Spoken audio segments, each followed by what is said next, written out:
We are broadcasting.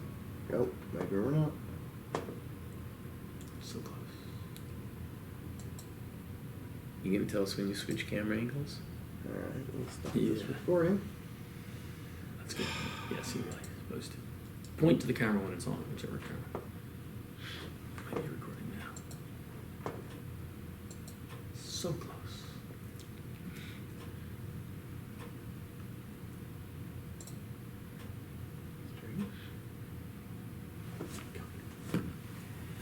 Good afternoon, and welcome to Jeff and the Rabbi. I'm Jeff. This is the Rabbi right here. We like to welcome you, and we like to welcome all our new viewers from Facebook Live on the Jews News Network. 1.6 million Jews, largest Jewish network on Facebook, and they're all here watching us. Wow. Kind of excited about it. We'd like to welcome you, so we better be really serious today. You know, this show, our motto here is you watch after a couple of weeks, you just might accidentally learn something. That's our motto. So it's a good show. I think you'll like it. So let's get right into it. So first, a priest, a reverend, and a rabbi decide to take a boating trip. They go out on the boating trip and they said, you know, guys, after they talk a little bit, let's talk about our shortcomings. I think that will help us grow if we talk about our shortcomings. So the priest says, I'll go first. You know, I've got a little bit of a problem with alcohol. I drink a little bit, and sometimes I imbibe from the sacrificial wine, or sacramental wine, whatever it is. So I feel I have a little problem. The reverend jumps right in. You know what? I think I'm having a little problem with lust. Every once in a while, I notice myself looking in on the women's book club there, and I think I got a little problem with lust.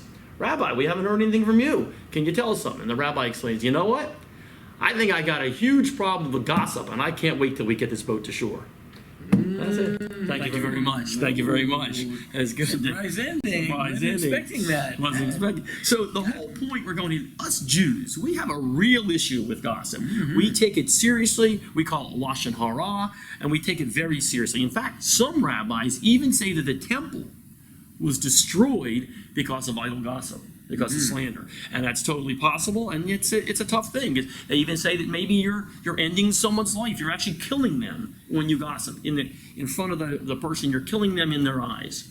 So what I'm doing, and since we haven't got a lot of new viewers here from Jews News, I figured this can be confusing. So I would start off by giving you guys a little bit of examples of what lashan hara is. I think this will... Who are you going to talk about? I'm going to talk about some people. I'm going to give some examples. What I did is I put together a list of the top 10 things that I've heard in my lifetime that are slander. Then this way it'll give everybody an idea before the rabbi gets in and tells us what not to do, how we should do it. I want you guys to know what slander is. So here, I'm going to start right now. I'm going to go into my list. Number 10, the 10 worst thing I've heard about slander. And I got the list right here. I heard this is said behind someone's back. If she is going to be two-faced, at least make one of them pretty. I've heard that. I thought that was really tough, really tough. Number 9, she's so ugly, when her mom dropped her off at school, she got fined for littering. I thought that was tough, really tough, really tough. 8, this one you'll like. 2 wrongs don't make a right, this woman said. Take his parents as an example.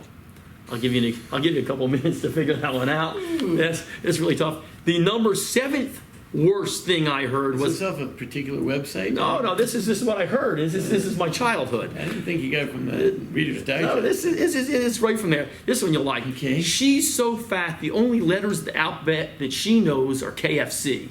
I mean, come on. Personal. Number 6.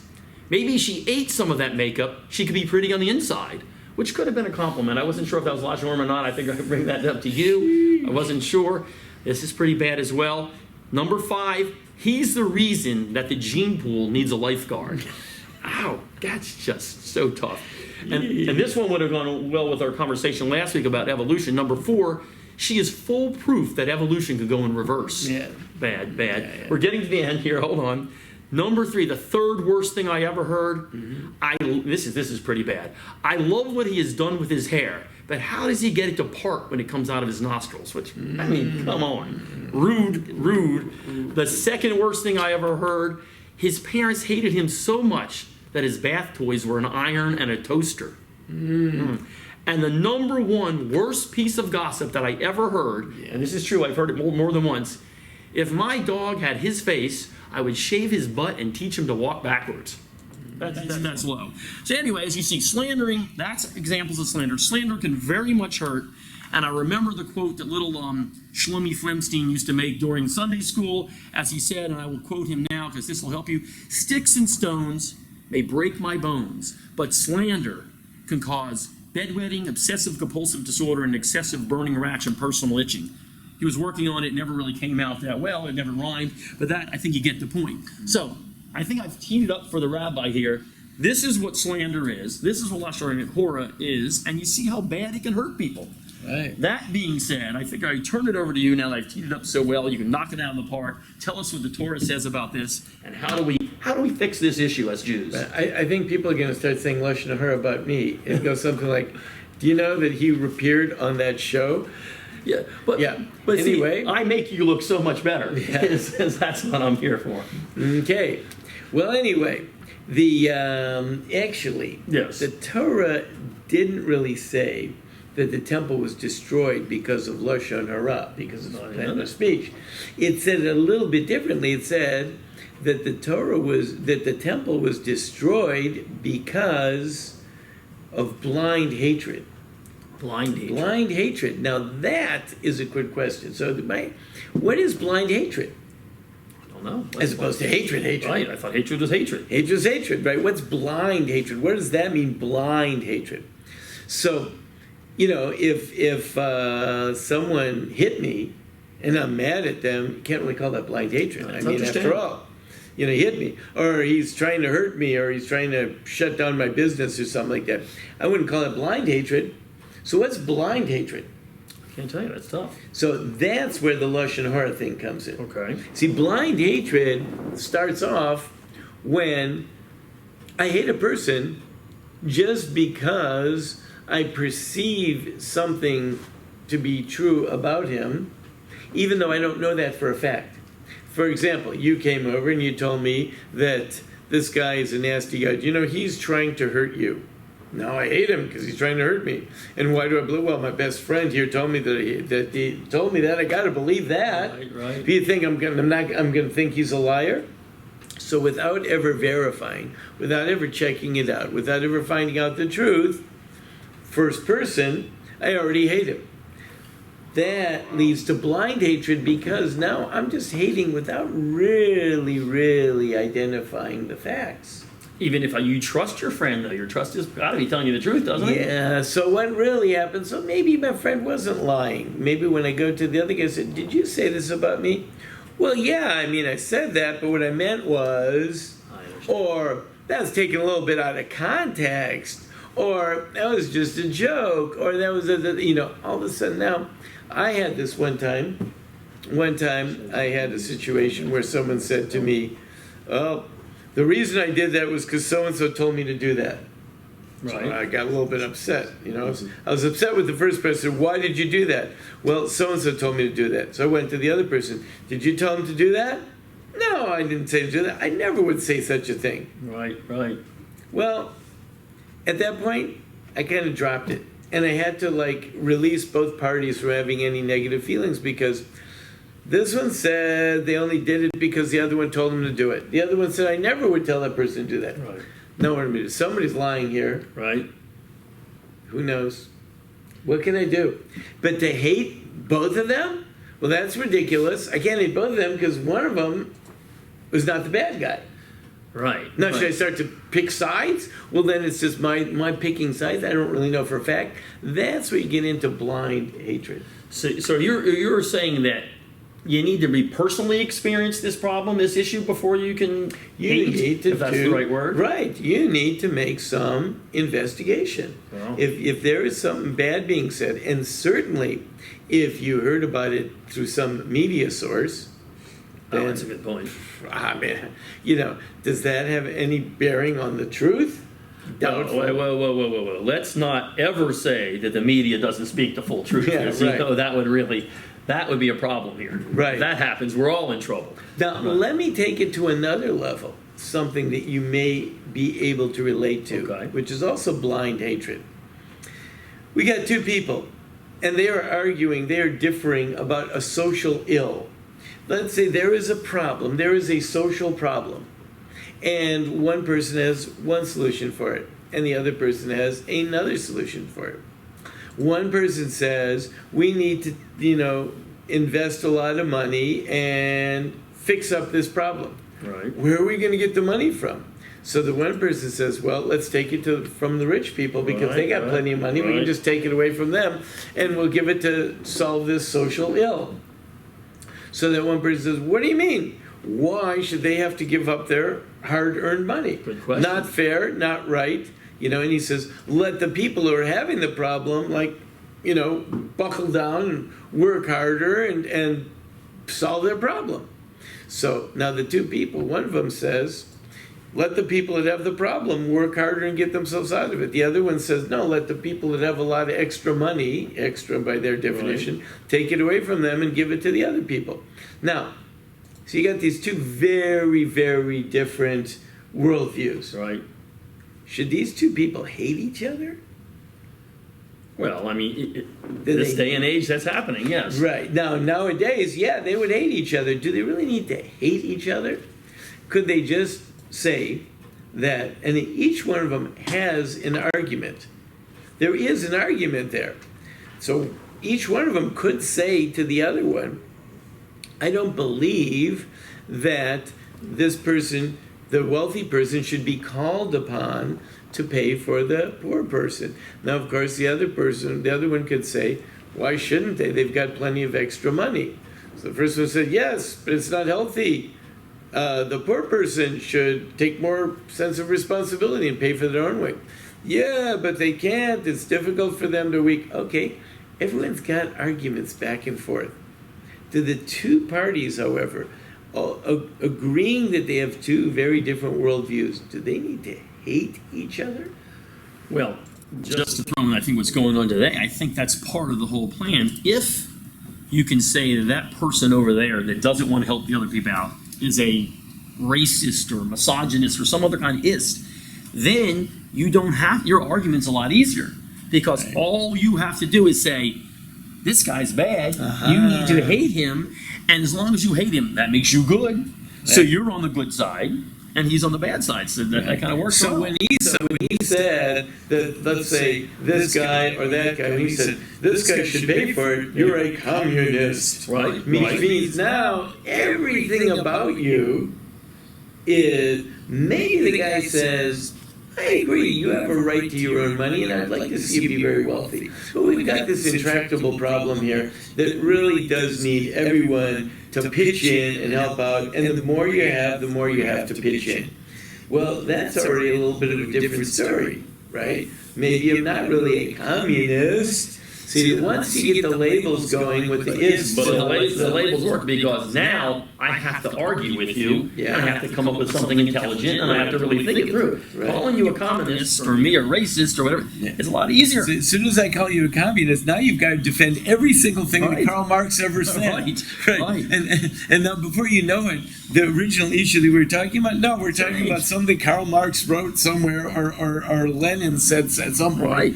Right. And now we've got completely spun out. So what we do is we create these people that are really hateable people. Right. Contemptible, hateable people. So that is baseless hatred, which means I really, instead of hating you, I'm hating this picture of you, this cardboard cutout of you that I have created. That's called baseless. You know why? Because I'm hating a creature that I created.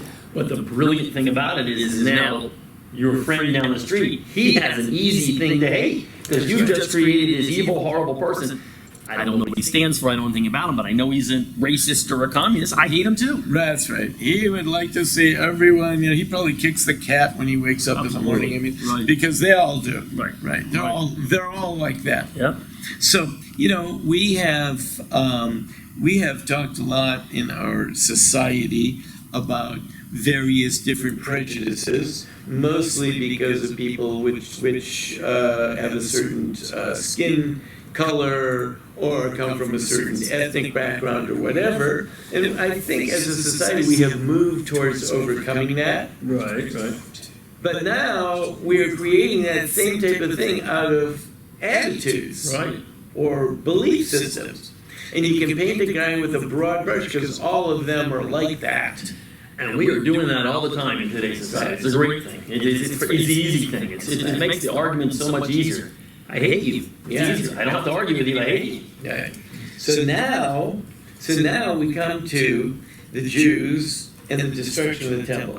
So we have a rule, and the rule says that the second temple was destroyed because of blind hatred. And we just talked about what blind hatred is. But there's a corollary to that. And that is, how come the temple hasn't been rebuilt?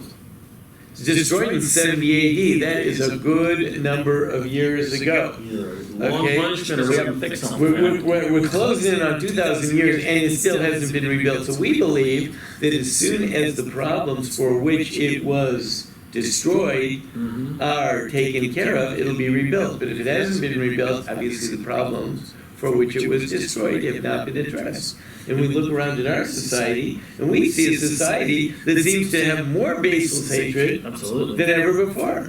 Perhaps, I mean, in certain ways, I think we've overcome certain prejudices, but in other ways, we've created new prejudices. I think you're right. I'm still scared to use Russian dressing on my salad now because I don't want to be called a colluding. Yeah, right. Worry about that. You got all those vegetables to collude with each other, by joined together by your Russian dressing. So that's our problem, and that is where we, at least, perhaps we can't solve the problem of the whole world, but as a Jewish people, we have to try and look at.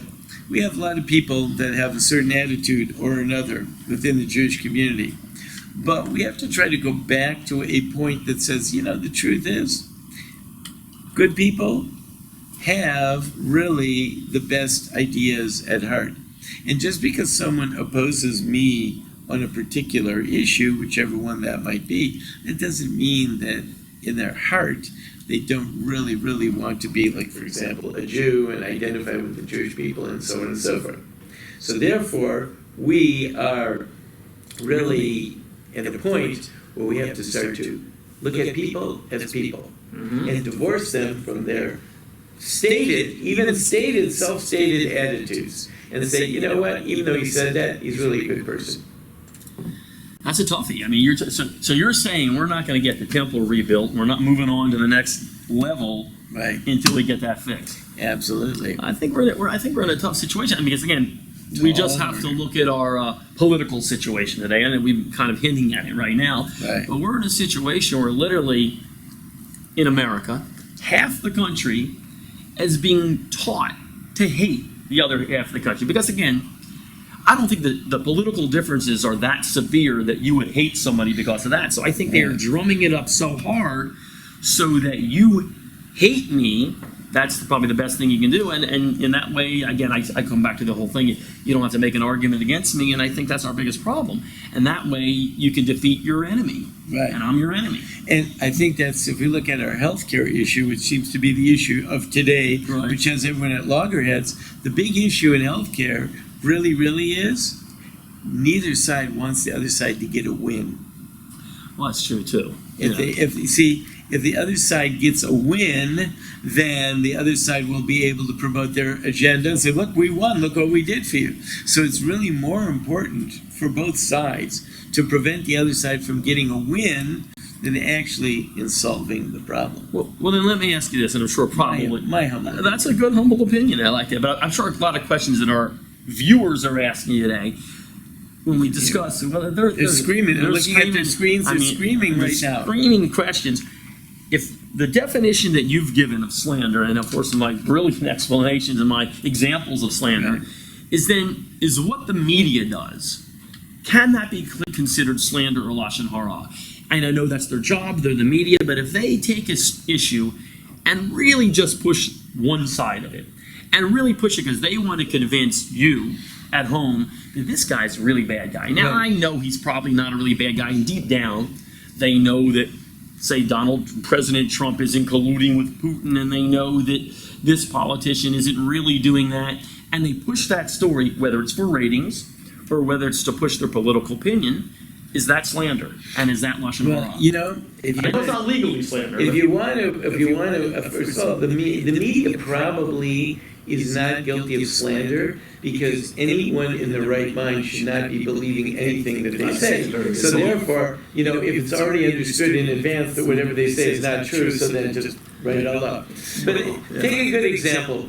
Poor John McCain.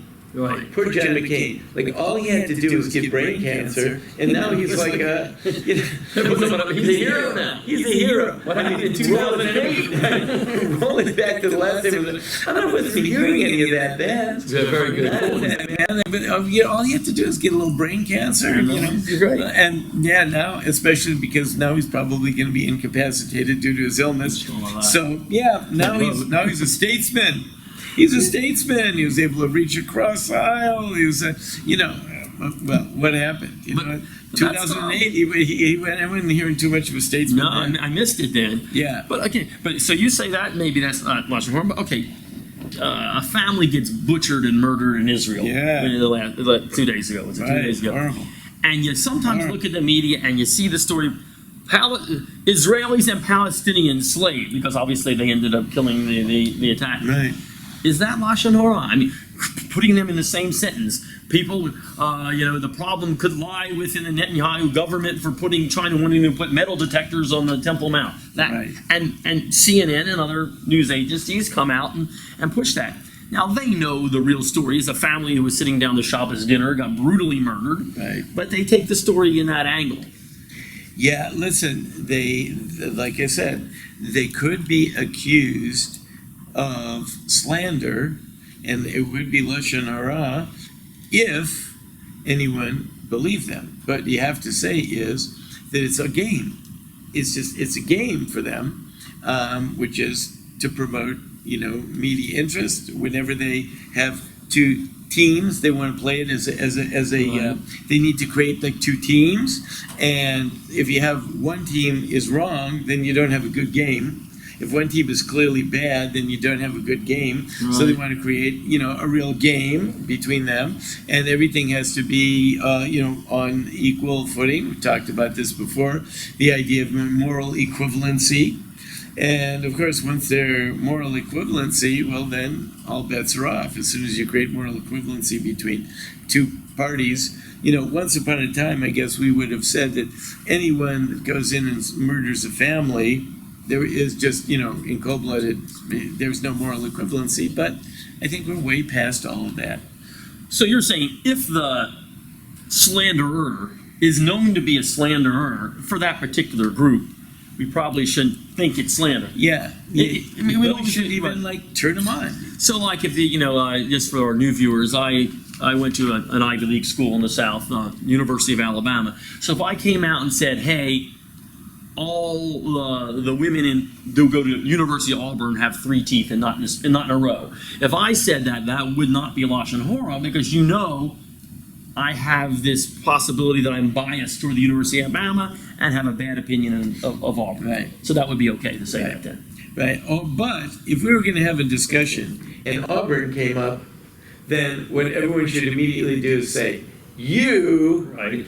just keep your mouth shut, because we don't want to hear anything you have to say. You have nothing positive to contribute. So you're not giving to me a this free guy. pass. Right. Oh, if I get a free pass, I can say anything I want because you have nothing positive to, and Right, everyone this is should true. be forewarned. He has nothing positive to contribute to this particular conversation, and therefore, when he opens his mouth, we go like that. Okay. I just wasn't sure because I thought I was getting a free pass. Right. Because that could be really easy for me in a lot of different topics. That's why God made these, So we can put our fingers in there. Yeah, that's I right. gotcha. All right, so I think I got it. I want to make sure everybody. So lashon hara bad. Yeah. Because it leads to blind hatred. Not Right. just hatred, but blind hatred. Right. So if I experience it myself, okay, I have cause. I can hate. I can disapprove of you. Right? People do bad things. You have reason to be angry at them. You have reason to hate things that other people. If someone does something that's hateful, you have reason to hate back. Blind hatred is, I just hate you before I even knew for sure you did it, or if what you did is not necessarily hateful, but it happens to disagree with the way I think it should be dealt with. But I hate you for that. That's blind hatred. I could disagree with you, but they hate you. Wow. All right, so you people that want to hate, keep your eyes open, ears open, No, but listen, lashan is bad. Lashan is bad. That's right. All right, so this is the Jeff and the Rabbi show, by the way, for all you new viewers. We probably will not be here next week. No, next week, yeah, we're going to be off. We get a little summer vacation. Summer vacation. The Rabbi's got a lot of things to do. He's trying again for the Olympics. We've talked about it last year. He's trying to make the Olympic synchronized swimming team, so he's got a lot of practicing, a lot of things he's got to do. Right. And after that, we will be back with other weekly great episodes and informative great episodes of Jeff and the Rabbi. And educational. We'll see you then.